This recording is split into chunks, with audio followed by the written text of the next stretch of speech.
Bonjour à tous, merci d'être présents pour cette première critique vidéo sur le site Ciné 300. Aujourd'hui on va s'intéresser au nouveau film de Martin Scorsese, je parle de Hugo Cabret. Alors ce réalisateur américain, Martin Scorsese, on le connaît surtout pour ses grands classiques comme Aviator, Shutter Island ou encore Les Affranchis. Mais on ne le connaissait pas encore pour les films pour enfants. Et pour ne pas se faciliter la tâche, cette première fois il va le tourner en 3D. Et c'est ainsi qu'est né Hugo Cabret. What is it? It's a wind-up figure, like a music box. Who built him? I would think a magician. You see this? A keyhole in the shape of a heart. Another mystery. I fixed the... It was a fire. You're coming with me. Le film se déroule dans le Paris des années 1930, où on suit la vie d'un jeune orphelin, Hugo Cabret, joué par Asa Butterfield. À la mort de son père, il va recevoir un automate, il va essayer de le réparer. Et cela va en fait constituer la première partie de l'intrigue. Dans une seconde partie, le réalisateur Martin Scorsese va faire une véritable déclaration d'amour au cinéma, et surtout à Georges Méliès. Georges Méliès, c'est ce grand homme qui est le précurseur des effets spéciaux au cinéma. Alors dans ce film, on retrouve de grands acteurs comme Ben Kingsley ou encore Sacha Baron Cohen, que j'ai trouvé assez médiocre dans son rôle de chef de gare. On retrouve aussi la jeune Chloé Moretz, qu'on avait pu voir dans Kick-Ass, c'était toujours un régal de la voir. This is a treacherous place. Do you understand? Watch your step. It's Neverland and Oz and Treasure Island all wrapped into one. Alors, qu'ai-je donc pensé de ce film? Quels sont les points forts et les points faibles à retenir? On va commencer par les points forts. Alors, on retrouve Martin Scorsese, c'est toujours un plaisir de le retrouver. Donc, dans un autre registre, mais c'est encore gagné pour lui au niveau de la réalisation, je veux dire. Les premiers plans nous rassurent, un plan d'introduction somptueux. Le deuxième point fort, pour moi, ça reste les décors aussi très beaux, très colorés, qu'on n'a pas l'habitude de voir, ou qui se rapproche un petit peu du monde du réalisateur américain Tim Burton, dans Charlie et la chocolaterie par exemple.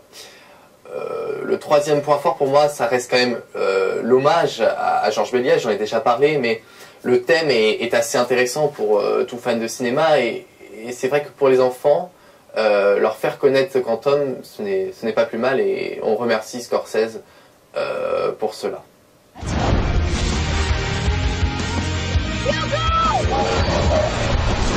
Alors attaquons-nous maintenant au point faible du film, car malheureusement il est loin d'être parfait.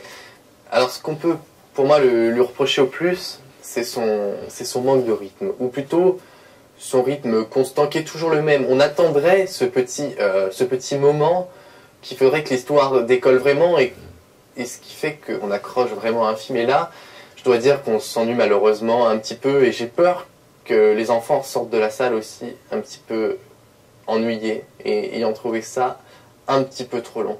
C'est dommage pourtant, car l'environnement est magnifique. Je n'ai pas vu le film en 3D, alors je ne peux pas juger cela. Je pense qu'on est encore plus dans le film et que ça devait être encore mieux, même si on sait tout ce qu'on peut dire de mauvais sur la 3D.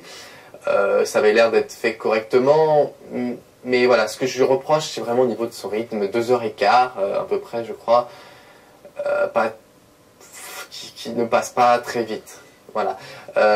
L'autre point faible, c'est quand même des acteurs pour moi qui surjouent parfois, oui, comme je l'ai déjà dit, Sacha Baron Cohen qui surjoue vraiment son rôle, et c'est un petit peu fatigant. Alors je ne sais pas si c'est un choix des réalisateurs de lui avoir demandé de jouer comme ça, mais là on tombe vraiment dans le personnage surjoué, et c'est dommage parce que d'autres assurent de l'autre côté. Alors au final, ce qu'on peut retenir du film, c'est quand même de très très belles images, un très bel environnement, et on sort du film, on a quand même des choses à dire, on est un petit peu quand même marqué, c'est pas un film qu'on voit tous les jours, il y a eu quand même un gros budget, décor, on le sent derrière, et de ce côté-là, ça assure. Mais par contre, le scénario, pour moi, n'est pas assez au niveau, on s'ennuie, c'est vraiment dommage. C'est pour ça que le film obtient pour moi un peu plus que La Mayenne, mais on s'arrêtera à 6 sur 10. Alors bien sûr, ce que je vous conseille, c'est d'aller vous faire votre propre avis, pourquoi pas me répondre en commentaire sur ce que vous en avez pensé de cette première vidéo et votre avis sur le film pour me dire que peut-être je dis n'importe quoi ou que vous êtes d'accord avec moi, et je vous invite à me retrouver pour de prochaines critiques vidéo sur Ciné 300 très prochainement, car il y a d'autres films qui nous attendent qui ont l'air très intéressants. Je vous remercie de m'avoir regardé.